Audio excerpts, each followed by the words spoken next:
Construction, আর সব থেকে যে নেকেড মানে দু নম্বরই কাজ করছে ওই মুসলমান মেয়েদেরকে নিয়ে ব্লু ফিল্ম তৈরি করাচ্ছে রাজ চক্রবর্তী।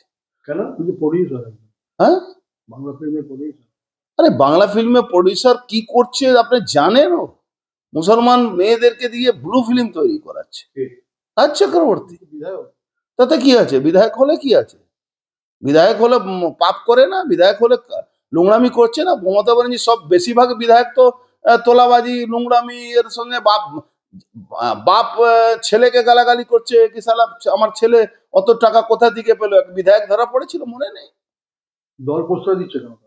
দল এই দলে আছেটা কি প্রশ্রয় না দেবে? যে দলে রেপিস্টকে এখনো দেওয়ালে লেখা আছে, ও হৃদয়তে আছে, ওই যে ল কলেজে রেপিস্টটা, এই দলে রেপিস্টদেরকে মালা পরানো যায়। কামদুনি রেপ অ্যান্ড মার্ডার কেসে 16টা পিপি চেঞ্জ করে ক্রিমিনালদেরকে বাঁচানো হলো। কি বলছেন? এই দল চলছে এখন, তৃণমূল দলটাই তো ক্রিমিনালদের হাতে। আর রাজ চক্রবর্তী ছেড়ে দিন, অত লুংড়ার লোক কি হতে পারে নাকি?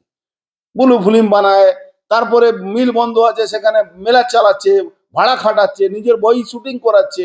আর তৃণমূলে কিছু নেতাদেরকে ওই সাইড রোল বাই রোল ওই হ্যালো স্যার ওই ঘুষখোর পুলিশ অফিসার বানিয়ে ওর থেকে মাল নিচ্ছে, মাল নিয়ে নিজে রোজগার করছে। ওর তো এই কাজ আছে। হ্যালো স্যার বানিয়েছে না ওই পার্থভূমিকে হ্যালো স্যার, মানে ও পার্থভূমিকে ভালো চেয়েছে খারাপ চেয়েছে আমি জানি না, কিন্তু একটা ঘুষখোর পুলিশ অফিসার পার্থভূমিকে বানিয়েছে। এমনি ঘুষখোর আছে, পয়সা ছাড়া কিছু চিনে না, আপনি মাল ছাড়া কিছু চিনে না। আপনি জানেন প্রকাশ্যে 50 লাখ টাকা নেতাজি স্টেডিয়ামে অভিষেক ব্যানার্জিকে দিয়ে ও অভিষেক ব্যানার্জি কাছে পৌঁছেছিল, ও নিজের পকেট থেকে দিয়েছে। ওর আছেটা কি? ও তো তৃণমূলের আসার পরে পেট্রোল পাম্প, হোটেল, বার, রেস্টুরেন্ট, মে সাপ্লাই, মদ সাপ্লাই এই তো করে। পার্থভূমিকে অ্যাম্বুলেন্সে দিয়ে মদ সাপ্লাই হতো, আপনাদেরকে আমরা ছবি দিয়েছিলাম ওই এ সময়, ওই করোনা সময়, সবাই জানে। এখানে সব থেকে বেশি বার বাংলায় নয়টি বিধানসভার মধ্যে আছে, সব থেকে বেশি বার যেখানে ডান্স হয়ে, যেখানে মহিলা পাচার হয়ে, সব থেকে বেশি বার তো নয়টি বিধানসভা আছে। আপনি জানেন না? আপনারা কি বিদেশ থেকে এসছেন নাকি?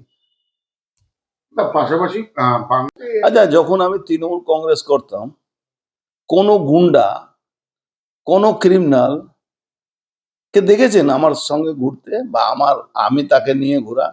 আমার তো লড়াই চিরদিন ক্রিমিনাল বিরুদ্ধে। তৃণমূল কংগ্রেস এসে এই ক্রিমিনালদের যে আমার ভয়ে, পুলিশের ভয়ে যারা এলাকা ছাড়া থাকতো বা জেলে থাকতো বা শ্মশানে থাকতো, তাদেরকে নিয়ে বাপ বানিয়ে এরা ঘুরে বেড়ায়। তারা এদের টিটাগড়, ব্যারাকপুর, পুরো ব্যারাকপুর শিল্পাঞ্চলের কথা বলছি, এখন ক্রিমিনালরা তৃণমূলের বাবা। তারা এখন পার্টিকে চালাচ্ছে, তারা কাউন্সিলর হয়ে গেছে, তারা চেয়ারম্যান হয়ে গেছে। কি বলছেন আপনি? এরা ছিল কি? আপনারা তো এখানে থাকতেন। এরা সব বাদ জেলে থাকতো বা পালিয়ে থাকতো বা শ্মশানে থাকতো। আমি চিরদিনও ক্রিমিনাল বিরোধী। এই রাজ চক্রবর্তী ব্যারাকপুর এসেছে তোলার জন্য। রাজ চক্রবর্তী দুনিয়ার দেনা, ওর একটাও বই চলে না,